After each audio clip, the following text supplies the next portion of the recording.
Olá, sejam todos bem-vindos a mais um episódio do Estação Exalc, o podcast da Escola Superior de Agricultura Luiz de Queiroz, a Exalc, unidade da USP, aqui no campo de Piracicaba.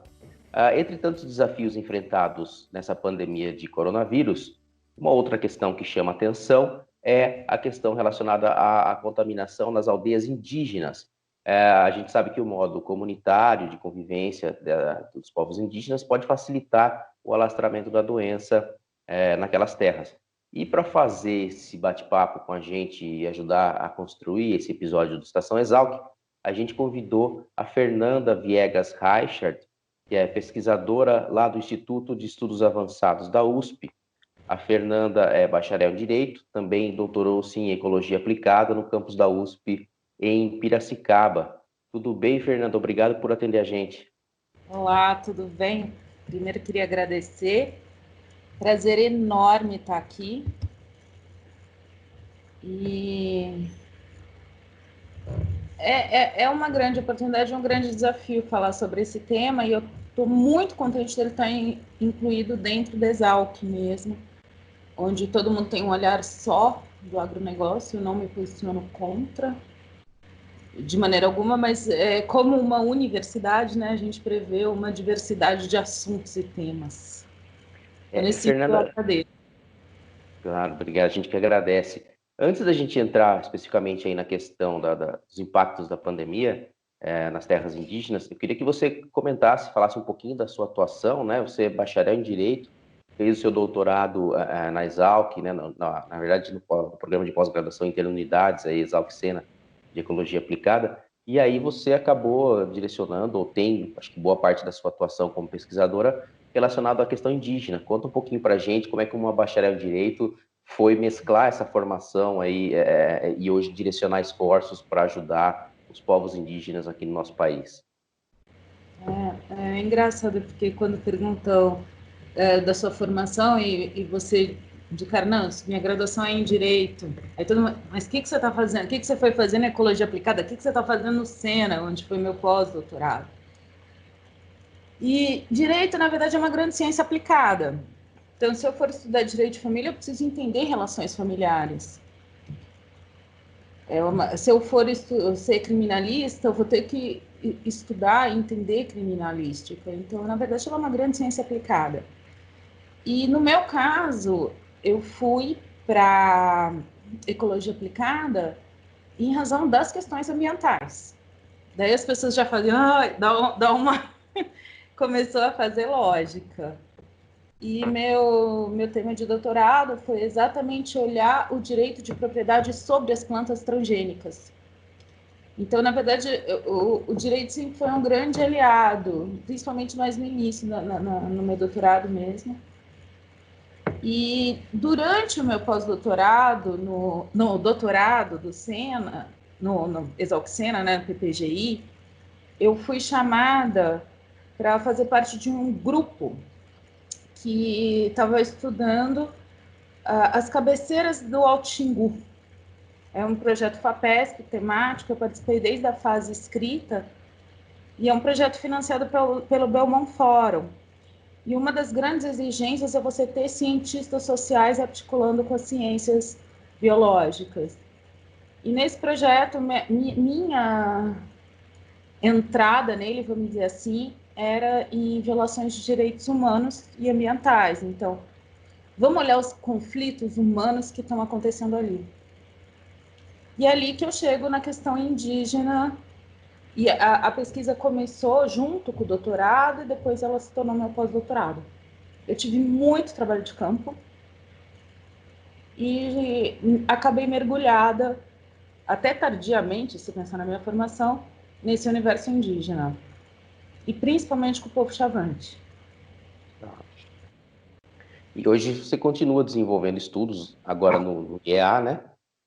Tem projetos envolvidos também com essa população? Isso.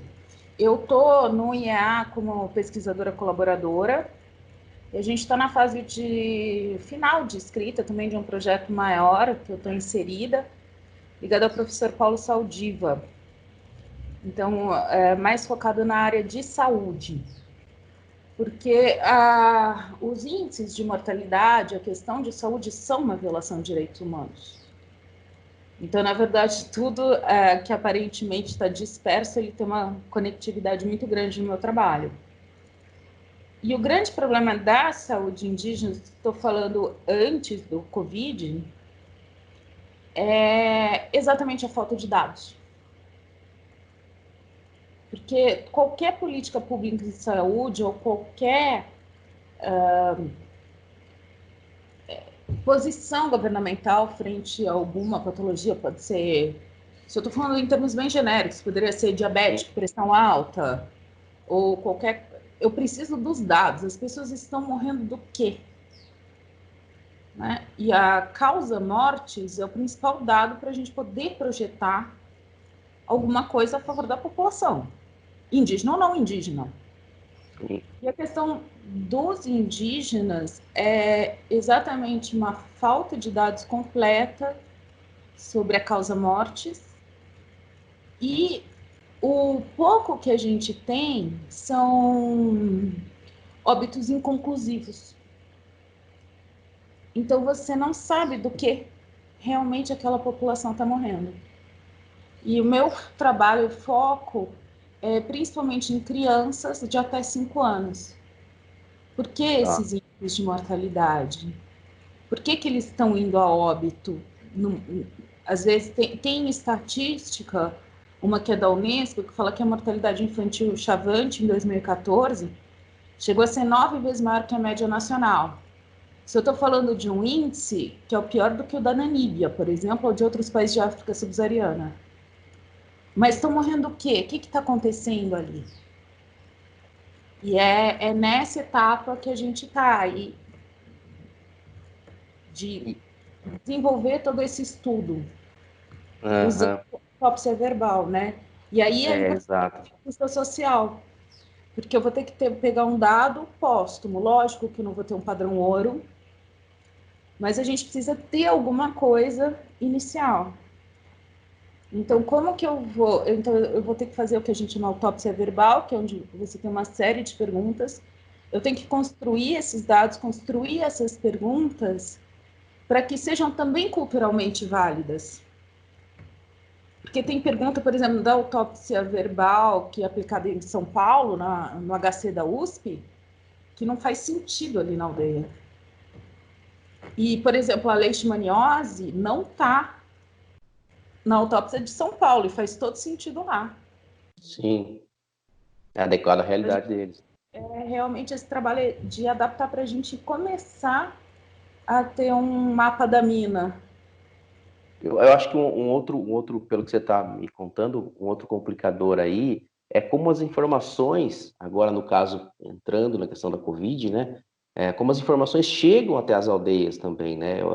Existe essa desinformação pelo trabalho teu, quer dizer, eles acabam nem sabendo daquilo que eles estão sendo acometidos, sei lá, eu não sei se eu tô sendo um pouco generalista demais, mas a gente aqui no estado de São Paulo, tendo tanta informação à disposição, anda confuso, né, em saber que fonte confiar e tal. Como é que isso chega lá para os indígenas?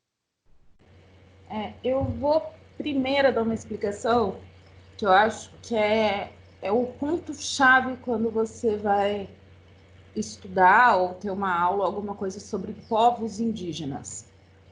Primeiro, a gente não fala mais índio, por uma conotação toda colonial mesmo, e indígena é quem é da terra, né, pela etimologia. A gente está falando de 305 povos oficialmente reconhecidos, 278 línguas e históricos de contato com a nossa sociedade completamente diversos. Então, eu acho que eu costumo brincar assim que o indígena equivale mais ou menos ao branco. Olha a diversidade entre a gente. Exato. Né? Você vai dizer que eu tenho a mesma formação que um chinês, e eu estou usando esse exemplo exatamente para você ter noção das diferenças de línguas, com esses troncos linguísticos absolutamente diferentes. Então, a gente está falando de diferenças linguísticas que equivalem ao português e ao mandarim. E a língua é a fonte da cultura, é a maneira com que a gente pensa, é a maneira com que a gente raciocina. Você pensa em palavras, então a língua é muito determinante nesse processo. Então, assim, feita essa ressalva, eu vou falar um pouco da realidade que eu conheço. Entre os Chavante, por exemplo, existe a diversidade entre os próprios povos, assim como a gente, Piracicaba. Piracicaba é uma cidade absolutamente diversa, São Paulo mais ainda. E entre os Chavante também existe essa diversidade. Então, são 9 territórios, eu trabalho em um deles, e especificamente numa aldeia, que é a maior aldeia da terra indígena, que é a terra indígena Pimentel Barbosa, aldeia Terem-Pipá. E eu ainda trabalho com outros.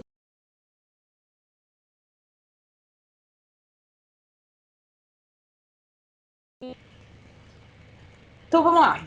Você está todo nesse contexto aí desse grupo específico de Chavante. Quando que foi o contato deles? O contato é muito recente, foi em 1946 o primeiro contato. Então você tem, por exemplo, o meu pai na aldeia, que é o Cidaneri, ele lembra do não contato. Ele lembra da época do seminus. É muito recente. É muito recente. Então, hoje, os grandes caciques, eles são netos do Apoena, que é o cacique com quem a gente teve o primeiro contato. Então, a gente está falando do histórico muito recente, e é óbvio que não teve o primeiro contato e eles viraram brancos. Muito pelo contrário. Então, assim, isso é um processo devagar. Você vai começar a ter fluxo grande, cidade, aldeia, a partir do bem final da década de 90, começo de 2000. Então, eu estou explicando isso, assim, como que a informação chega lá? Existem os que falam português, são poucos.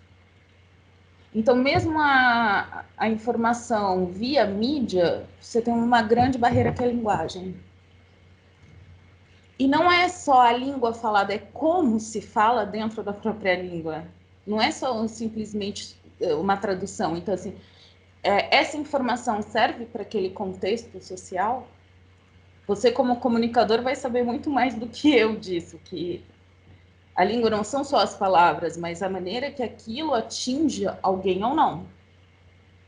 Então, eu vou falar assim, para grande parte da população, a informação que chega através da televisão, que eles estão com energia elétrica ali a partir de 2014, que teve é muito recente. E sem o contato com a língua, então realmente é uma desinformação grande. Teve umas 2 semanas atrás, acho que nem isso, uma semana e meia, a FUNAI teve na aldeia, a CR Cascalheira, né, que é a subdivisão da FUNAI, local, e alertou para que ninguém saísse da aldeia. O cacique, que fala muito bem português, estudou, fez faculdade, junto com o irmão dele, que é o Caime, que é diretor da escola, eles estão colocando o tema no Aram. O que é o Aram? A Assembleia Local.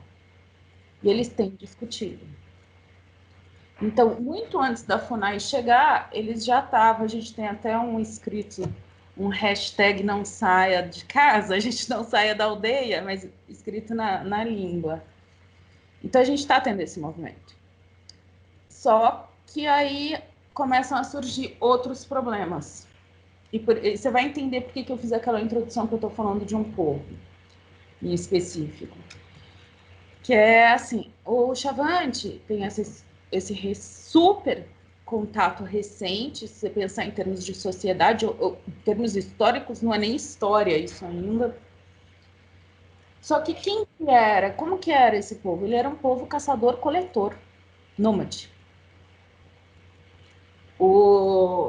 Eles passam um período semi-nômades, mas também é muito recente. A gente vai estar falando aí de semi-nômades 1900, provavelmente, que as datas são difíceis de andar. Mas qual é a característica de um povo caçador-coletor e nômade. Ele não faz agricultura.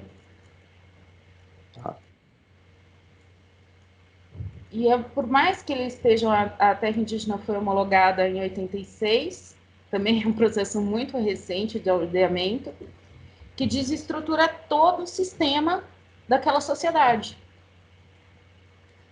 Então, eles foram, a gente costuma dizer, compulsoriamente aldeados. Tá. Ou seja, isso tudo aumenta, né, o aspecto de vulnerabilidade, né? Essa informação para chegar lá tem que chegar adequada à realidade deles. Você está me falando de um processo muito recente de acesso à energia elétrica e também ao próprio sistema de saúde, né? E que a tradução é feita entre eles. E aí, com essa mudança do padrão, o que a gente tem? A gente está com um povo seminômade que não tem domínio da agricultura e que não pode sair da aldeia. Vai ter o desabastecimento. Que eles estão altamente dependentes dos programas do governo, principalmente Bolsa Família, Aposentadoria Rural, e altamente dependentes do mercado. O que aparentemente pode chocar um paulista, né? Como eu, por exemplo. Só que se me derem uma terra para eu produzir nela, eu também não vou saber.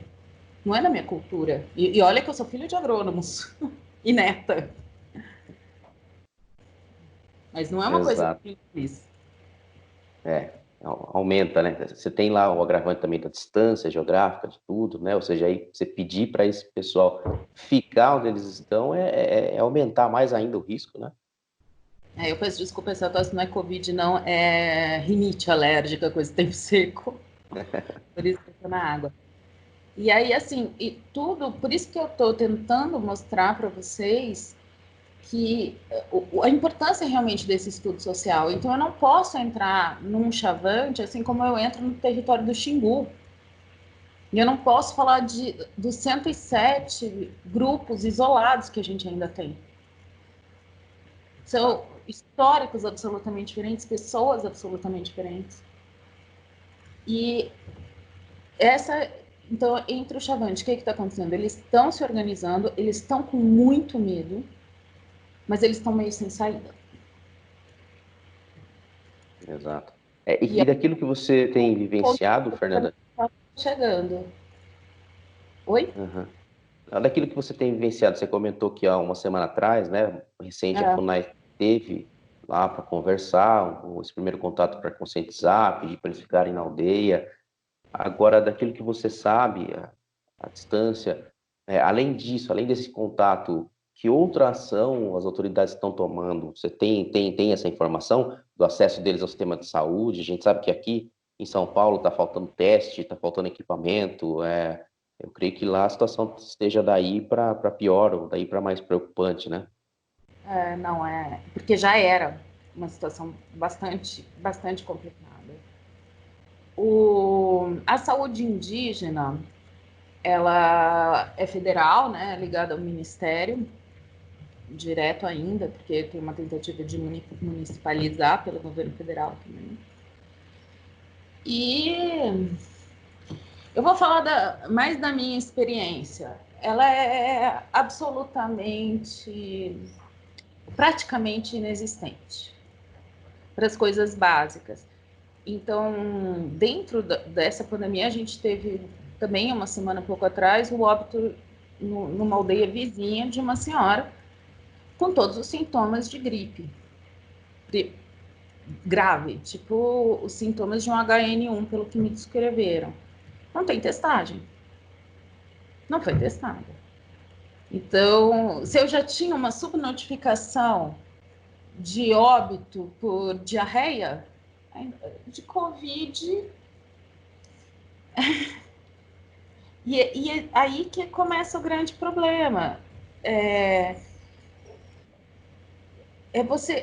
A ausência total do Estado nas diversas áreas que inclui a saúde. E isso foi bem objeto de estudo no meu pós-doc. Cadê a presença do Estado? Então, a quem você vai socorrer? Então, existem casos que você tem a saúde indígena. Então, esse próprio meu pai, na aldeia, ele faz hemodiálise. Você tem a saúde levando e trazendo. Então, você tem alguma coisa, mas é muito incipiente. E os próprios profissionais também não têm um preparo para lidar com aquele povo. Toda essa introdução que eu te dei. Então, os profissionais de saúde, eu não estou dizendo que eles são ruins ou Sim. é um problema estatal mesmo, onde eles estão inseridos e estão fazendo o que podem.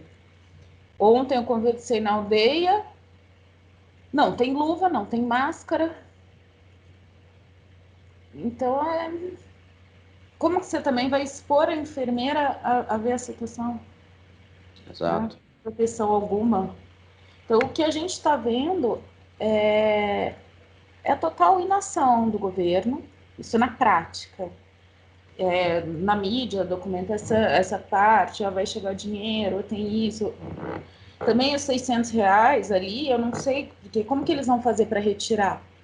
Eles vão ter que se deslocar até a cidade? É mais um complicador, né?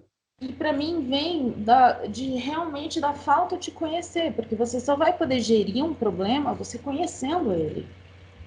E o que a gente vê é uma sucessão de atos com desconhecimento imenso.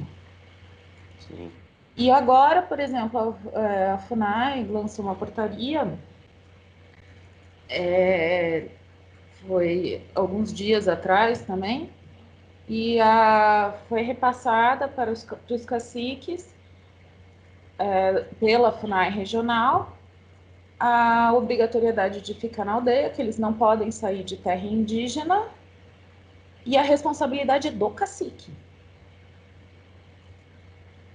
Nossa. do documento. Então, ele é responsável. Então, coloca o Jurandir, que é meu amigo, ele tem 600 pessoas que ele está cuidando, que ele tem a responsabilidade perante ele, numa aldeia desabastecida sem fome. Como que você segura alguém?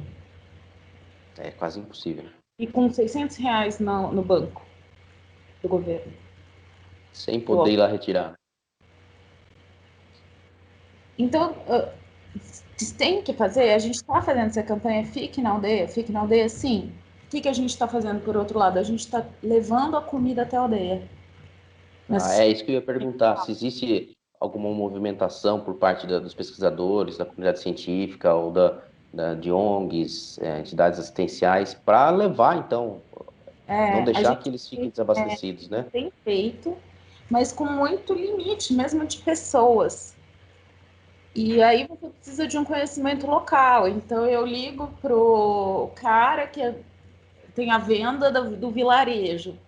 Ó, você consegue comprar tanto? Eu estou arrecadando dinheiro, como é que vai ser? Então, quando a gente não tem essa aparelhagem estatal, a gente tem que ir nas coisinhas pequenas. E tudo vira um trabalho incrível. É uma operação logística e de guerra, né? Só que a gente fica um pouco acostumado, porque também já sempre foi assim. É, então, e você conhece as pessoas-chave, a gente faz uma espécie de governança.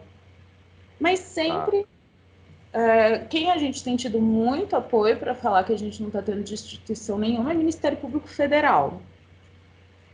Eu acho que é a instituição que mais tem atuado, tem defendido. Agora, eles acabaram de questionar o dinheiro que foi remetido para a FUNAI, para a questão dos povos indígenas, Covid, e que não foi até hoje gasto. O entendi. dinheiro parado. Então, como que o dinheiro não chega na ponta? E como que isso repercute no dia a dia? Então, por exemplo, o Jurandir, que é o cacique, foi lá na FUNAI. Tá, o que vocês vão fazer em relação ao desabastecimento? Ah, a gente vai dar cesta básica. Tá, quanto? Não sei. Quando? Não faço ideia. Ele volta e vai falar o quê pro povo dele? Ó, fiquem aí esperando. É uma situação muito complicada, complexa, você sabe melhor do que ninguém, né? É, é, Além disso, você tem alguma informação de como esse pessoal tem transitado? Tem lá dentro da aldeia, tem alguma outra ação organizada entre os indígenas que possa minimizar? Você falou ali que numa aldeia vizinha faleceu uma senhora, mas existe algum contato entre quem está no meio rural e quem está na cidade, indígenas também? e que possa minimizar essa crise? Ali a questão é muito pontual. Você tem alguns parceiros, mas dá para contar no dedo. Ah, Dá para contar no dedo. A colonização lá na região é uma colonização muito recente e principalmente pessoas vieram do sul. E São Paulo também, mas mais Rio Grande do Sul mesmo. E existe um enorme preconceito em relação ao indígena e em especial ao Chavante, porque ali no município, por exemplo, de Canarana, você tem tanto o território do Xingu quanto o território Chavante, onde eles estão. tá. Então, Fernanda, você... só para a gente localizar, eu me esqueci de fazer essa pergunta mais no início da nossa conversa, localiza para a gente geograficamente de qual região, de onde está localizada essa aldeia no mapa do A Brasil? gente vai falar estado do Mato Grosso, aquele quadradão, eles estão mais ou menos aqui, bem nordeste do Mato Grosso, bem quase ali divisa Tocantins, Pará, Goiás e um pouquinho abaixo da Ilha do Bananal. É uma região pouco povoada, né, E de difícil conhecida acesso para todo como mundo, né? Vale dos Esquecidos. É, não só eles, acho que é uma região onde está faltando o acesso ao sistema de saúde, sistema educacional, as questões sociais, é difícil para todo mundo naquela região, né? É. E ao mesmo tempo é uma região muito rica, uma das maiores produtoras de soja que tem. É o contrassenso. Então, e você não tem, assim, a saúde básica. Mesmo assim, as pessoas que têm condições financeiras, elas não vão se tratar localmente. Elas vão Sim, pegar o avião e vão para Brasília. tá. Fernanda, é um quadro preocupante, tudo que você trouxe aqui para a gente são informações muito importantes. Que você gostaria de destacar aí, como pontuar nessa conversa, para a gente encerrar esse papo? O que a gente daqui de tão longe poderia fazer, pensar, como se informar sobre essa população? Que reflexão que você gostaria de deixar para a gente? Eu acho que, assim, uma coisa bastante importante é a gente pensar enquanto ciência, eu estou falando isso porque a gente está dentro de um canal da USP, né? Como a nossa ciência atinge as populações? Eu não estou falando de indígenas, eu estou falando em geral. Como que ela gera benefício? Então, graças a Deus, essa aldeia agora está saneada. Tá? Então, a gente entrou com um projeto em 2018 e a gente entrou com super pouco dinheiro. A gente estava com 20 mil dólares canadenses, foi financiado pelo governo do Canadá. E a gente fez chuveiro, torneira, banheiro seco para 600 pessoas. Em 2019, nenhuma criança foi a óbito. E uh, o que eu, por que eu, agora com o Covid, por exemplo, é a única aldeia saneada. Então são ações que eu acho que a gente pode ter, são simples, as soluções são simples. Falta interação, falta cooperação. Então, talvez esse saneamento, você ter uma torneira para lavar sua mão, seja determinante nessa população. É para se Então, pensar, né? Ou seja, é não é só ciência, mas boa vontade, né? exatamente olhar para as pessoas e uma ciência mais humanizada, que aliás já é a linha de Harvard, eu não estou aqui inventando a roda, né? E a gente poder realmente promover e abaixar um pouco os preconceitos também em relação à extensão, trabalho de extensão universitário, ou mesmo campo, trabalho social, onde você chega, quantos dados divergentes, e eu acho que a gente entra num jogo de ganha-ganha. Sim, A gente muda essa perspectiva e as soluções estão aqui. São relativamente simples e nem custam tão caro. exatamente. Fernanda, eu gostaria de agradecer essa sua participação, tomando um tempo aí da sua agenda. Sei que você continua envolvida, mesmo dentro de casa, né, envolvida com esses projetos, né? E agradecer mais uma vez por nos atender. Ai, obrigada, eu não tive tempo de ter tédio, não, nessa pandemia ainda. Eu só queria deixar um último recado, depois eu passo direitinho o número da conta, mas a gente está fazendo uma arrecadação de alimentos para a aldeia. O número da conta é minha conta pessoal, aí todo mundo, mas não é pessoa jurídica. Se eu colocar a conta na pessoa jurídica, Associação Chavante de Terentipá, como que eles vão retirar o dinheiro? Então eu estou intermediando esse processo, que é na minha conta pessoal, eu faço a compra e faço o alimento chegar na aldeia. Tá. Então, qualquer contribuição de qualquer valor é muito bem-vinda. Então, a gente vai deixar no descritivo desse vídeo e também lá nos agregadores de podcast, a gente vai deixar esses dados direitinho e você me passa depois, tá bom? Combinado? Deixar combinado. Tá bom. Agradeço mais uma vez a pesquisadora, bacharel em Direito, Fernanda Viegas Reichert, por trazer informações tão importantes e tenho certeza aí, informações que boa parte das pessoas que acessam esse podcast não tinham até então, né? A gente sabe do desconhecimento, do distanciamento que a população brasileira tem com relação aos povos indígenas.